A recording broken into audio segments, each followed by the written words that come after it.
નમસ્કાર, આપ જોઈ રહ્યા છો તારણ ન્યૂઝ અને હું છું પ્રદીપસિંહ ચૌહાણ. આવો જોઈએ આજના સમાચાર.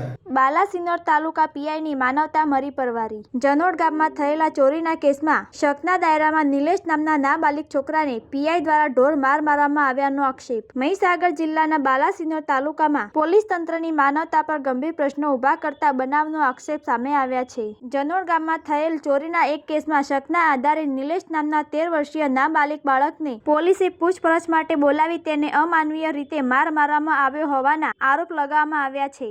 આક્ષેપ મુજબ બાલાસિનોર તાલુકા પોલીસ ઇન્સ્પેક્ટર જે.એન. સોલંકી દ્વારા પોલીસ સ્ટેશન પાછળ આવેલા એક કોમ્પ્લેક્સમાં જ્યાં સીસીટીવી કેમેરા નથી ત્યાં બાળકને લઈ જઈને ઢોર માર મારવામાં આવ્યો હતો. સ્થાનિક લોકોના જણાવ્યા પ્રમાણે પોલીસ સ્ટેશન પાછળ કાળા કાચવાળી એક રૂમ ભાડે લેવામાં આવી છે જ્યાં ગેરકાયદેસર રીતે આવા કૃત્યો કરવામાં આવે છે તેવી શંકા વ્યક્ત થઈ રહી છે. પોલીસના મારના ડર અને ત્રાસના કારણે બાળકની તબિયત અચાનક લથડી હતી, જેને પગલે નિલેશને તાત્કાલિક બાલાસિનોર સરકારી હોસ્પિટલમાં સારવાર અર્થે ખસેડવામાં આવ્યો હતો. આ સમગ્ર ઘટનાને લઈને નાગરિકોમાં ભારે રોષ જોવા મળી રહ્યો છે અને નાબાલિગ પર થયેલા આક્ષેપિત પોલીસ અત્યાચારની નિષ્પક્ષ અને ઉચ્ચ સ્તરીય તપાસની માંગ ઉઠી રહી છે. બાળકના પરિવારજનો તેમજ સામાજિક સંગઠનો દ્વારા દોષિત અધિકારીઓ સામે કડક કાર્યવાહી કરવાની પણ માંગ કરવામાં આવી છે. રિપોર્ટર વનરાજસિંહ ખોટ સાથે તારણ ન્યૂઝ. લેવા માટે કોણ આવ્યું હતું? બોલા પછી ત્યાં લઈ જઈને તને શું કર્યું? તો જઈને કાજુ પીઆઈ સાહેબ આવ્યા ને એટલે બે થયા. તો પછી પીઆઈ સાહેબ આવ્યા પછી શું થયું? પછી એમના ઓફિસમાં લઈ જાય. ઓફિસમાં લઈ ગઈને પછી આ કે પેલી ઓફિસે લઈ જાય સાહેબની ઓફિસ. તો ઓફિસમાં લઈ ગઈને પછી કહેતા કે તું જ લઈ જાઓ, બધા એમ કહે છે તું જ લઈ જાઓ. મેં કહું મેં નથી લીધું તો કે ના લઈ જાઓ. પછી કે બધા ટ્રસ્ટીને એમ કહે છે તો તું જ લઈ જાઓ છું, જે ચાવી બમણને અને તારી જોડે રહે છે. પછી મેં કહું નથી લીધું કે ના તે જ લઈ જાઓ, કચરો નહીં વાળ્યો. પછી કે હાથ આગળ લાવી તે હાથે પટ્ટો માર્યો. પછી ઊભા થઈને પછી બે હાથે પછી ખેંચીને પટ્ટો. પછી બીજો કઈ મારે? પગમાં માર સાહેબ. બેને મારે? સાહેબે પછી પગમાં માર.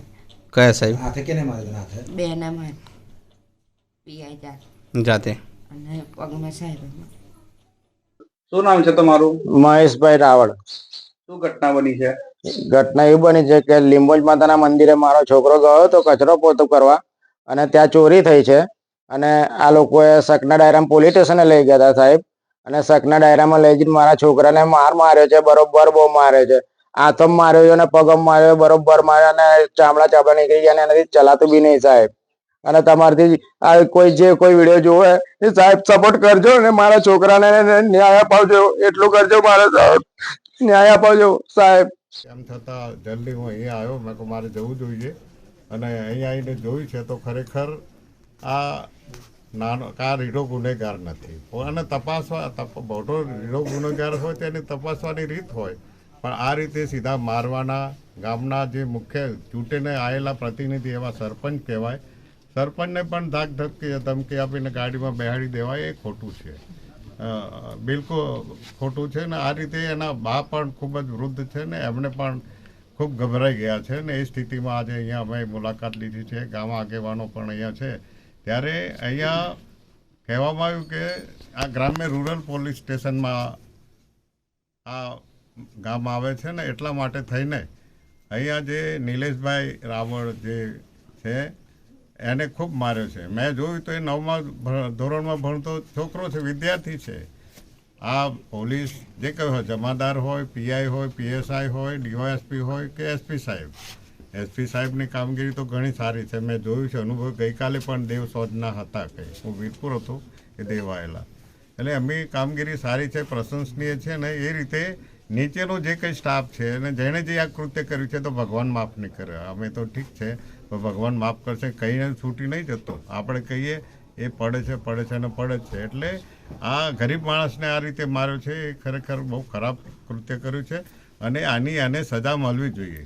હું ને ધવલભાઈ બેઠેલા ત્યારે ત્યાંના પીઆઈ પણ એવું કીધું કે હું નહીં આવી શકું, અમારા ડીવાયએસપી કે અમારા પોલીસ અધિકારી વિરુદ્ધ અમે. અરે એવું કેવું હોય?